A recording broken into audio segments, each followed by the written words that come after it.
कैसे हैं आप लोग। आज हम लोग एक यूनिक टॉपिक पे बात करने जा रहे हैं जिसका नाम है डॉक्ट्रिन ऑफ ऑडी अल्ट्रम पार्टम, अर्थात सुने जाने के अधिकार। अगर आप लोग लॉ स्टूडेंट हैं तो आपके लिए ज़रूरी है, बहुत ही इम्पोर्टेंट है। अभी से लेकर आगे हमेशा ये डॉक्ट्रिन आपको काम आएगा। और अगर आप बिहार जुडिशरी का फॉर्म भर चुके हैं या आगे भरेंगे तो आपके लिए तो बहुत ही इम्पोर्टेंट है। और अगर किसी भी जुडिशियल सर्विस का एग्ज़ाम का तैयारी कर रहे हैं तो आप लोगों के लिए ये एक वरदान सा है। तो इसको पढ़ना और अच्छी तरह से समझना आप लोगों के लिए बहुत ही ज़रूरी है। पहले इसको अच्छी तरह से देख लीजिए। अगर आप लोगों को पसंद आए तो हमारे इस चैनल को लाइक, सब्सक्राइब, शेयर ज़रूर कीजिएगा। तो चलिए हम लोग शुरू करते हैं आज का टॉपिक। देखते हैं क्या है। तो ऑडी अल्ट्रम पार्टम आंग्ल विधि का एक प्रमुख सिद्धांत है कि किसी भी व्यक्ति को तब तक दंडित नहीं किया जाएगा जब तक कि उसे अपनी बात कहने का उचित अवसर न दिया जाए। इससे दूसरे पक्ष को सुनो, हेयर द अदर साइड भी कहते हैं। प्राकृतिक न्याय सिद्धांत के अनुसार यह आशा की जाती है कि किसी निर्दोष व्यक्ति को दंडित नहीं किया जाए। इसे उचित सुनवाई का अधिकार भी कहते हैं, राइट ऑफ फायर हेयरिंग। और इस सिद्धांत के प्रमुख दो तत्व हैं। इससे रिलेटेड कुछ केस लॉज के बारे में भी हम लोग बात करेंगे आगे। पहले देखते हैं कि इसका प्रमुख तत्व क्या क्या है। इसका प्रमुख दो तत्व है, पूर्व सूचना, दूसरा सुनवाई, प्रियर नोटिस एंड हेयरिंग। सूचना, नोटिस, प्राकृतिक न्याय के सिद्धांत के अनुसार जिस व्यक्ति पर पक्षपात का आरोप लगाया जाए, अर्थात जिसे दोषी बताया गया है, उसे अपने बचाव के लिए पूर्व सूचना अवश्य दी जानी चाहिए। सूचना प्राप्त करके कोई पक्षकार अपना विषय भलीभांति प्रस्तुत कर सकता है। वो अपने बचाव में सब कुछ कह सकता है या उचित बात वो बता सकता है कि क्या क्या उसके साथ घटित हुआ है, जिससे कि वो अपना पक्ष रख सकता है। सूचना देते समय यह निश्चित तिथि और समय का भी ध्यान रखा जाना चाहिए। सूचना के महत्व के बारे में एक केस लॉज है हमारे पास, प्रेम बस सर्विस बनाम RTA AIR 1961, सुप्रीम कोर्ट 344 में सर्वोच्च न्यायालय ने कहा कि the requirement of notice means that the party whose civil rights are affected must have reasonable notice of the case, has to meet of opportunity of standing his case. Any proceeding taken without notice would be against the principle of nature justice. अतः सूचना के सिद्धांत में सही तथ्यों की जानकारी दी जाना अनिवार्य है, अर्थात बंदी व्यक्ति को कारण बताया जाना चाहिए। यदि पर्याप्त सूचना नहीं दी गई है तो उसे अपर्याप्त होगी। यदि संपत्ति के अधिग्रहण की उपयुक्त सूचना नहीं दी गई है तो यह अपर्याप्त होगी। इससे रिलेटेड एक और केस लॉज है, पब्लिक प्रोसिक्यूटर बनाम KP चंद्रशेखरन 1959, 8 STC 6 में समय के संबंध में निम्नलिखित अवधारणा प्रस्तुत की गई है। Where 1 days time is given through cause against the proposed action to a person who is out station, such action would amount to denial of notice. दूसरा है सुनवाई, हेयरिंग।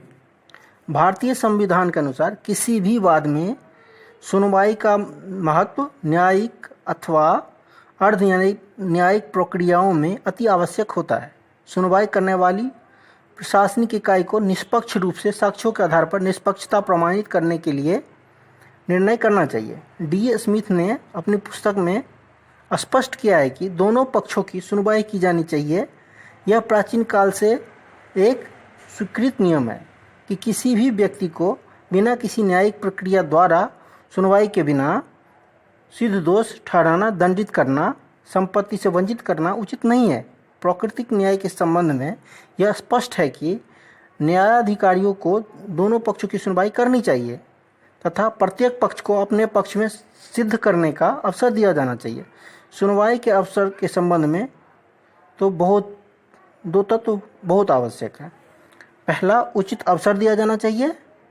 दूसरा, अवसर युक्त होना चाहिए।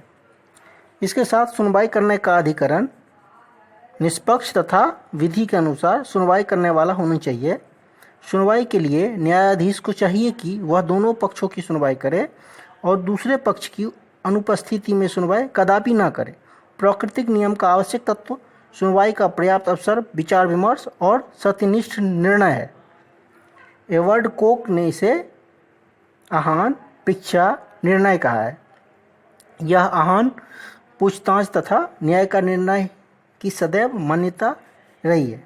उचित अवसर के संबंध में सही निर्णय के 3 तत्व बताए गए हैं, जैसा कि यूपीडी केसरी ने अपनी पुस्तक लेक्चर ऑफ एडमिनिस्ट्रेटिव लॉ के पृष्ठ 107-108 में वर्णन किया है।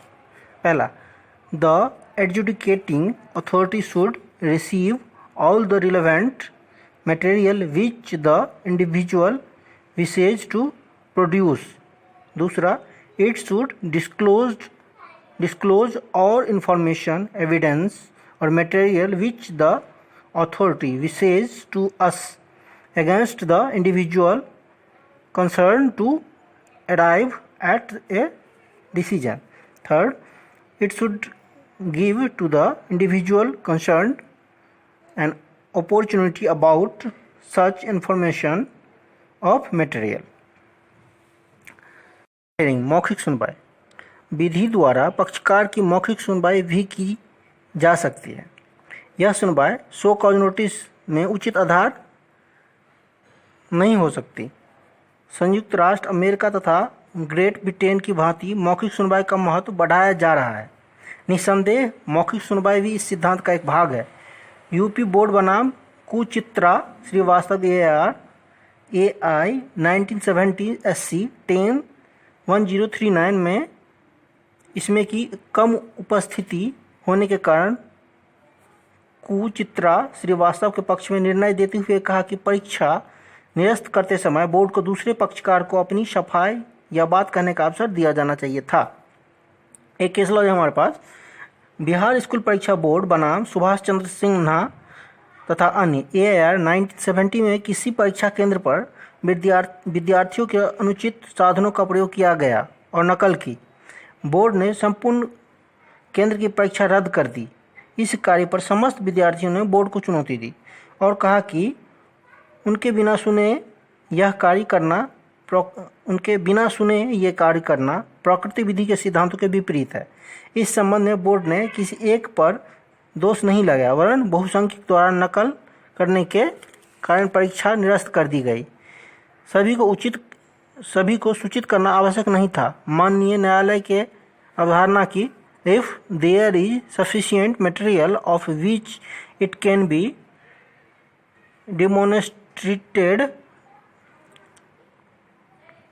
that university was right in its conclusion that examination ought to be cancelled, then academic standards required that universities appreciation of the problem must be respected. It would not do for the court to say that you should have examined all the candidates or over their representative with a view to ascertaining whether they had received as intents or not. To do this would encourage indiscipline if not also perjury. इस प्रकार भारत में यह माना गया है कि न्यायालय को मनमानी के आधार पर कोई निर्णय नहीं करना चाहिए। मामलों की पर्याप्त जानकारी के लिए यह अपेक्षा की जाती है कि दूसरे पक्ष को सुना जाए, जिसमें कि निर्णय करने में अपेक्षित तथ्य सामने आ सके। इस प्रकार हमारे माननीय न्यायालय ने कई केस लॉज में बताए हैं कि जब तक दूसरे पार्टी को अच्छी तरह से सुना ना जाए तब तक उसके खिलाफ कोई भी कार्रवाई ना किया जाए या उसको दोषी नहीं किया जा सकता है। इस तरह से ये जो डॉक्ट्रिन है ये बहुत ही इम्पोर्टेंट है, ऑडी अल्ट्रम पार्टम। इस प्रकार हमने इस छोटा सा लेक्चर में ऑडी अल्ट्रम पार्टम के बारे में विस्तार से समझा और मेरा उम्मीद है कि आप लोगों को पसंद आया होगा और इसको आप लोगों ने अच्छी तरह से समझ लिया होगा। तो मेरे इस चैनल को लाइक सब्सक्राइब ज़रूर करें। धन्यवाद। मिलते हैं फिर एक और नए टॉपिक में अगले वीडियो के साथ।